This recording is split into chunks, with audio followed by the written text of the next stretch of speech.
What is up, all you GBA type fans? This is Tom. I'm here bringing you guys week 3 of the GBA. This is my team builder for Geo and the San Francisco GiEnteis. Now, I've been watching Geo's stuff for, well, about 3 seasons, and since season 4. I never got the opportunity to battle him, and now I get to battle him twice, as he's another one of our interdivision rivals.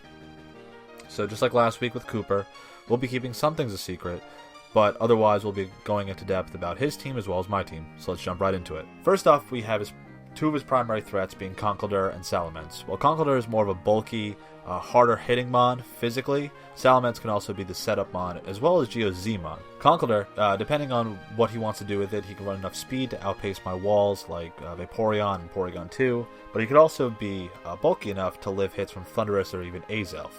So I kind of have to look at it like that, and that's how I've been preparing. I have to physically check it or otherwise have a means to bring something in after it deals some sort of damage or make a really good prediction in order to keep it from being a huge problem with those two cement tower pillar things. But next up we have Salamence. Obviously the D-Dance set with a Z item is very, very threatening.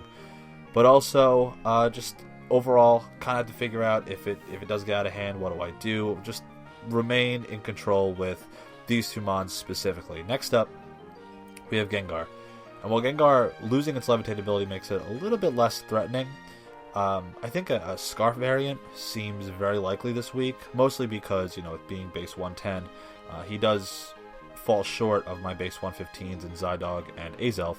So, and not only that, he can use a trick set effectively to otherwise cripple Porygon 2, or even Nidoqueen if I do switch it in, and he kind of gets the jump on that. The same way I crippled Reuniclus last week, he can do that to one of my walls, so I kind of have to look out for that. It's my main threat when it comes to how Gengar is going to be used. But otherwise, it's dual stab. Again, it's Nidoqueen or it's Porygon 2. If I know his choice, they make the proper switch or make the double switch, stuff like that. Gengar it's manageable, but also still a primary threat. I'm actually going to link up both Arcanine and Heliolisk this week, because if both of these come this week, then I kind of have to rely very heavily on Nidoqueen, because or even Vaporeon as well. But an offensive Arcanine could be a problem, but I do have a Porygon 2, so it can kind of sponge a lot of those hits. Arcanine offensively is not as big of a threat as Darmanitan and Rotom Heat have been to my team, but I've used Arcanine, I know what it can do. Very limited setup, but also the Intimidate the Flash Fire set is kind of a problem, so we'll be dealing with that appropriately. Then obviously Heliolisk, I think maybe a Specs variant can come this week, because he can, like if I bring Celesteela or Vaporeon and Porygon 2, he can switch out with Volt Switch, but also Hyper Voice is going to hit pretty hard.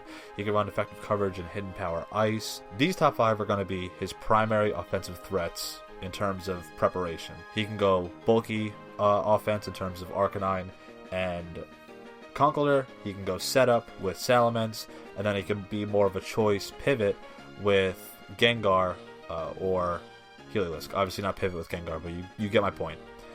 Moving down, the middle section is kind of as always is going to be the wall core. Now I think Bronzong and Ferrothorn are two halves to a whole, steel type. He has to bring one of them essentially, because it's the only way. I think Ferrothorn is more likely, but there is a case to be had for Bronzong. Ferrothorn can stop the effective pivot of Thundurus without taking much damage based on his investment, but also it could stop Zydog, whereas Bronzong is going to take a lot of damage from 1,000 arrows. It can come in, set up hazards on few of my walls. I have very limited removal options, but on the same token, if I get him on Leon against it, he is going to have a problem, having something take that hit, because a knockoff or otherwise is not really going to be very enjoyable for a lot of his team, and then a follow-up move based on my speed investment.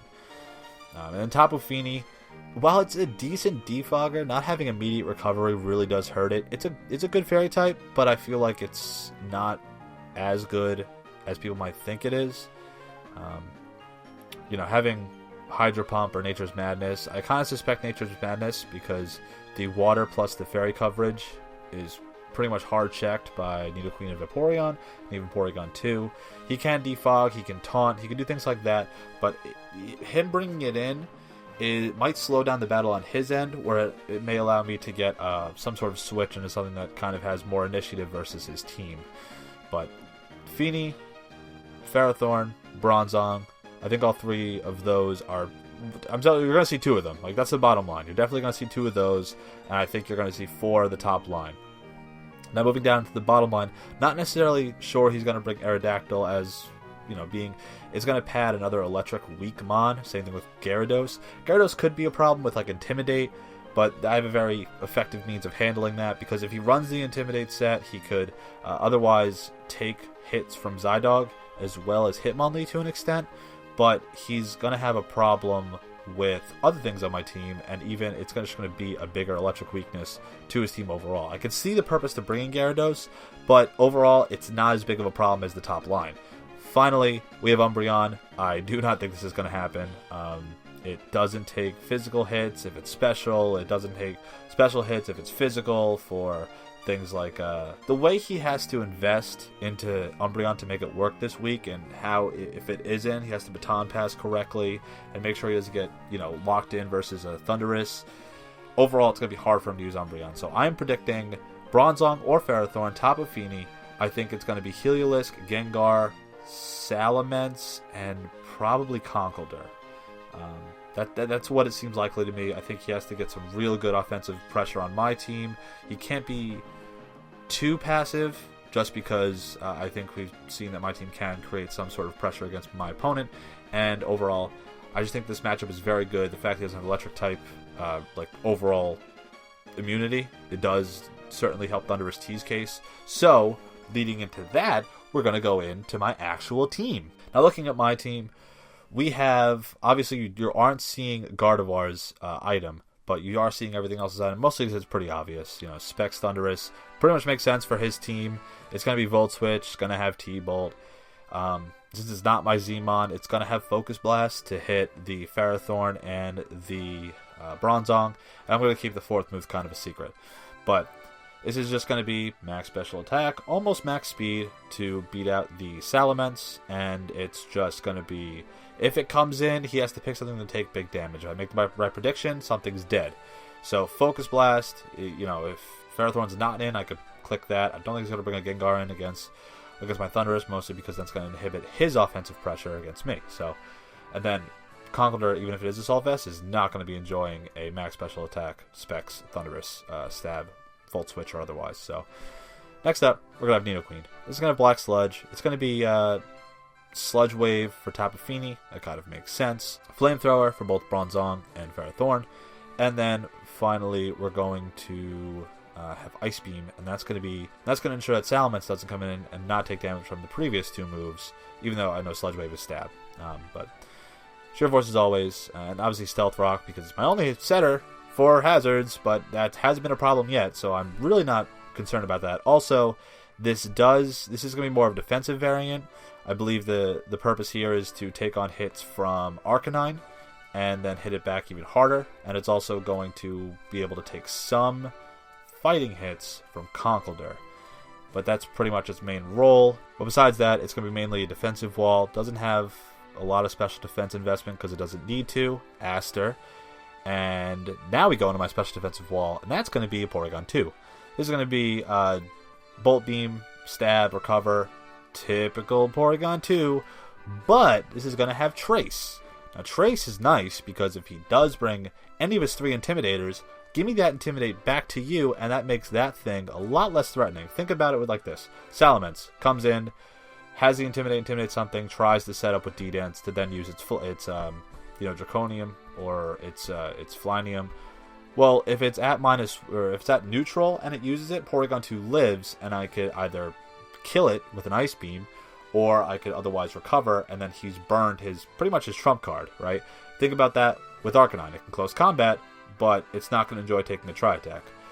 Gyarados can set up a D-Dance, not going to enjoy it. It's going to die from a T-Bolt. This thing is just bulky. It's bulky. That's it. Mainly Spadef bulky, but bulky. It's a P2. You know how it works. Also, a super side note, I need another nickname for Porygon 2 because apparently the one that I've been using does not want to communicate over Wi-Fi, so that sucks. Next up, we have Choice Banded Zydog.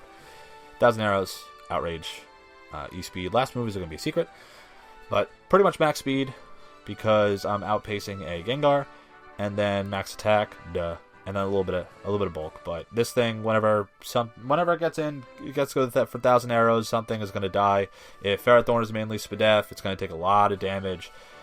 Basically, if Feeney's dead and Zydog comes in, something else probably dies. Unless he goes into like his Scarf Mon, which would be dumb, because both of them die to a choice band of 1,000 arrows. But besides that, he has to pick something to die or take big damage. And I don't even think that... I mean, max defense Feeney is going to not mind taking the hit, but... You know, the problem with Ferrothorn and Feeney and Bronzong is they take those hits, but they can't have that immediate recovery back up. And having one Wish Passer is kind of a little inhibiting for Geo's purposes. Second to last, we have a Hitmonlee. This is going to be an AV set. It's not going to be running High Jump Kick, mainly because, looking at it last week, he couldn't run... The way that Geo plays, he runs a lot of Protects. He can put Protect on Ferrothorn in order to get Toxic or Leechy to stack up. He can run Protect on Bronzong for the same reason, or otherwise to Scout. He can run Protect on Umbreon because, duh, it's an Umbreon, it runs Wish. But then he can run Protect on something else that can ensure that I go crashing. I don't want to do that, so I'm running Close Combat instead this week. It's going to have Rapid Spin because it's... because it's hazard removal. It's going to have knockoff because it's a good middle ground. And finally, the last move, so I don't get walled by Tapu Fini, is going to be Poison Jab. That just makes sense. So otherwise, this Hitmonlee is going to be a huge threat for him this week. This is going to have enough speed to outpace a Tapu Fini. A max speed Tapu Fini, assuming he's like modest or something, or even timid, because he wants to be like a Scarf variant. But, it's going to be bulky. It's AV. I'm complimenting its strongest defensive side. I think it's going to work out. Finally, we have a Gardevoir. Item, like I said, is going to be kind of secret, but instead of running... Now, I was playing around with this or Celesteela. Celesteela, the problem with that is that if I was running a defensive set to handle Conkeldurr, the problem that came into play was, well, then I'm running into 4 move slot syndrome. Basically, if I ran like 2 moves, like Heavy Slam plus something else, one of his more defensive Mons walls it. Like, Heavy Slam plus Fire move, Arcanine walls it. Heavy Slam plus Earthquake, Ferrothorn kind of walls it. So overall, it didn't really work out, so I didn't want to bring it. So instead we're doing defensive Gardevoir, pretty much just defense, like full-on HP defense. Psyshock, Moonblast, Wish, Protect. This is going to basically come in on Conkeldurr. I don't think he's going to be Sheer Force, although it could happen, but that's kind of the purpose of this Gardevoir. So that's the team. If you have any questions, please provide them in the comments down below. I always look through the comments. I love talking to you guys. I am feeling very good about this matchup, mostly because Thundurus plus Zydog pretty much bonks him, and Hitmonlee, again, is not offensive, but it's a good bring this week. And then finally, just my wall core is overall just a solid bring this week. I'm very excited. Looking forward to playing Geo for the first time. I hope you guys are looking forward to the match. And the match tomorrow will be up around 1 o'clock. This is going to go up a little bit later in the night, mostly because I just had a lot of things going on. So leave your comments down below. Give me a Porygon 2 nickname. And I look forward to seeing you guys in the battle tomorrow. Hope you guys are too. Until then, have a good night. Later.